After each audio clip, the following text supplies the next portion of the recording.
Welcome, here I've got LG Velvet and I'm gonna show you how to activate image stabilization while recording a video at this device. So at first we have to tap on the camera button here to open it, and as you can see for now we are in the standard photo mode, so let's change it. We can do it by using this settings bar and just simply going to the left to the video. And here we are. Now we have to move to more advanced options, and we can do it by tapping on this button here in the left corner. And as you can see here we have the steady recording, so by using this button we can easily turn off and turn on image stabilization. This is this option.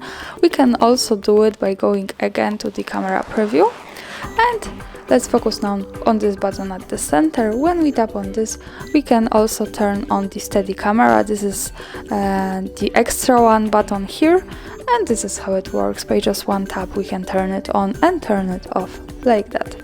So this is how it works. Thanks for watching, subscribe our channel and leave the thumbs up.